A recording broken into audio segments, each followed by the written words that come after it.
Hello everyone and welcome to UGC NET mentor guys. अभी जो recently exam हुए थे यूजीसी नेट दिसंबर 2025 के, इसमें कितने कैंडिडेट्स का नेट एग्जाम क्वालिफाई होने वाला है और कितने एस्पिरेंट्स का जेआरएफ क्वालिफाई होने वाला है, आज की इस वीडियो में हम बात करेंगे। बिकॉज एग्जैक्ट नंबर हमें पता चल चुके हैं, जिसके बारे में आज की इस वीडियो में हम बताएंगे।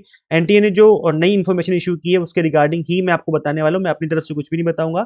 एनटीए ने जो इन्फॉर्मेशन इशू की है उसी को ध्यान में रख करके मैं चीजों को यहाँ पर एक्सप्लेन करूंगा।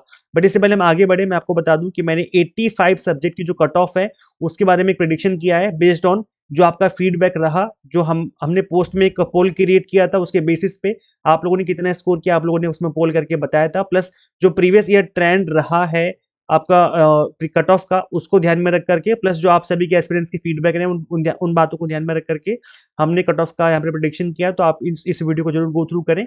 हमने यहाँ पर कैटेगरी वाइज भी बात करी है, प्लस यहाँ पर हमने सब्जेक्ट वाइज भी बात करी है। तो आप इस वीडियो को जरूर गो थ्रू करें। अभी सबके मार्क्स बढ़ेंगे, 2 से 4 नंबर सबको एक्स्ट्रा मिलने वाले हैं। आप किस किस को मिलेंगे और किसको नहीं मिलेंगे, इसके बारे में जानने के लिए आप इस वीडियो को भी गो थ्रू कर सकते हैं। चैनल पे विजिट करके आप वीडियोस वाले सेक्शन में आइए।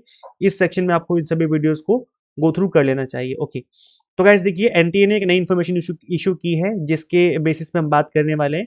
तो यूजीसी ने दिसंबर 2025 के जो एग्जाम हुए थे अभी रिसेंटली 31 दिसंबर से 7 जनवरी तक एग्जाम कंडक्ट किए गए थे। इसमें जो टोटल नंबर ऑफ कैंडिडेट्स जिन्होंने अपीयर किया है एग्जाम में, वो थे 7,35,592। तो इतने स्टूडेंट्स ने यहाँ पे अपीयर किया एग्जाम में। एग्जाम हुआ था 31 दिसंबर को। 38,000 लोगों ने एग्जाम दिया, 38,452 लोगों ने। फिर 2 जनवरी को एग्जाम हुआ जिसमें 1,35,000 लोगों ने एग्जाम दिया।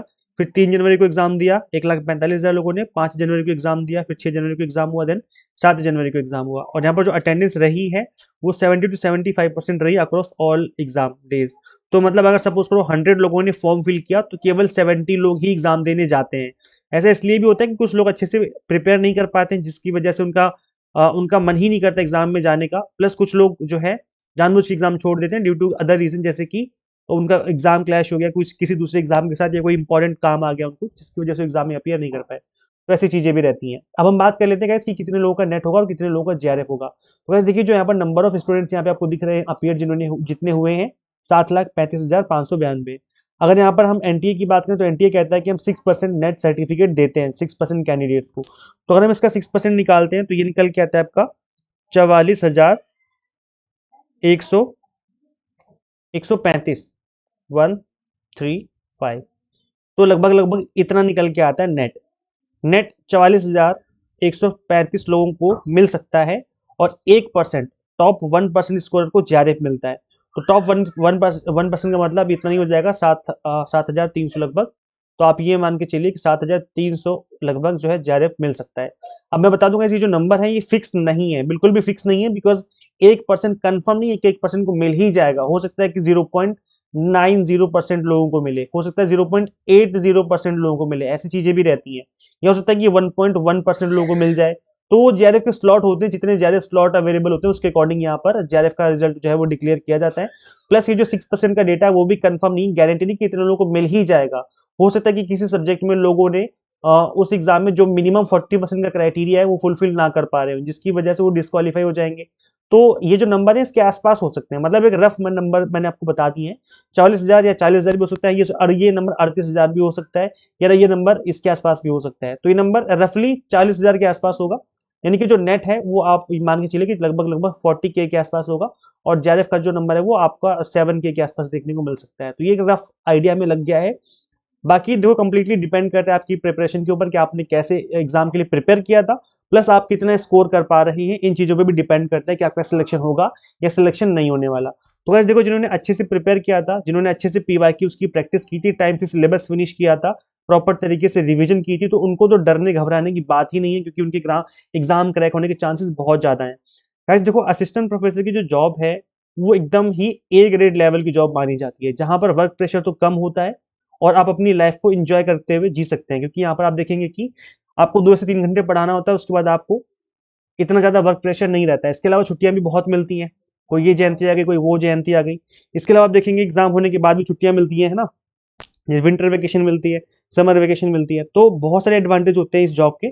तो इसकी मिनिमम क्राइटेरिया तो नेट ही होता है। अगर अभी तक आपने नेट क्वालिफाई नहीं किया तो पढ़ना स्टार्ट कर दो, सीरियस हो जाओ।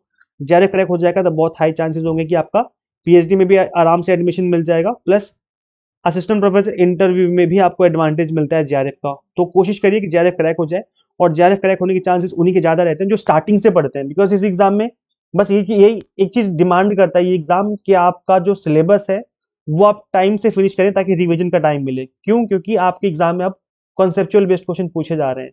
अगर आपकी कॉन्सेप्ट क्लियर नहीं है, सिलेबस टाइम से फिनिश नहीं किया, रिवीजन नहीं कर पाए, तो आपके कॉन्सेप्ट अच्छे से क्लियर नहीं हो पाएंगे, जिसकी वजह से आपको एग्जाम टफ ही लगेगा और आप हमेशा कम स्कोर ही कर पाएंगे। तो इसलिए अभी से पढ़ना स्टार्ट करिए, बेस्ट रहेगा। इसी बात को ध्यान में रख करके हमने भी आप सभी के लिए जून 2026 और दिसंबर 2026 के लिए एग्जाम टारगेटेड कोर्सेज अवेलेबल करवा दिए हैं। और paper 1 commerce management and political science, इन सभी के कॉम्बो कोर्स भी हमने आपको अवेलेबल करवा दिए हैं। गाइस देखो, इस एग्जाम को फर्स्ट अटेम्प्ट में क्रैक किया जा सकता है, जैसे मैंने भी इस एग्जाम को अपने फर्स्ट अटेम्प्ट में ही क्रैक किया था। तो मैंने एग्जाम टारगेटेड स्टडी की थी। टू द पॉइंट पढ़िए, एग्जाम टारगेटेड पढ़िए, जो एग्जाम के लिए इंपॉर्टेंट है बस उसको पढ़ते जाओ और आगे बढ़ते जाओ, बस इतना ही करना है। सो यहाँ पर जो कंप्लीट वीडियो लेक्चर्स आपको बाइलिंगुअल लैंग्वेज में मिल जाते हैं, 100 mock test and PDF notes मिल जाते हैं जो कि कंप्लीटली बाइलिंगुअल होते हैं, ताकि जो आपकी तैयारी अच्छे से हो सके। इस बार हम 100 मॉक टेस्ट में पीवाईक्यूज के क्वेश्चंस भी ऐड करने वाले हैं, ताकि आपकी जो प्रैक्टिस है, तैयारी है, और अच्छे से हो सके। इसमें आप परफॉर्मेंस भी अपनी जो है वो चेक कर सकते हैं। मॉक टेस्ट सबमिट करने के बाद आपको परफॉर्मेंस भी आपकी दिख जाती है। तो गाइस करना क्या होगा, आपको सिंपली गूगल प्ले स्टोर से एग्जामिनेटर ऐप इंस्टॉल कर लेनी है। अगर आप एक iOS यूजर हैं तो उसका लिंक हमने आपको अलग से इसी वीडियो के description box and comment box में अवेलेबल करवा दिया है। तो अब भाई एक काम करना है कि शेयर करना है इस वीडियो को सभी के साथ जो भी यूजीसी नेट की प्रिपरेशन कर रहे हैं, and subscribe for assistant professor job related updates. Guys इस वीडियो में इतना ही, मिलते हैं हम लोग फिर नेक्स्ट वीडियो में। Till then keep watching UGC NET mentor. Thank you.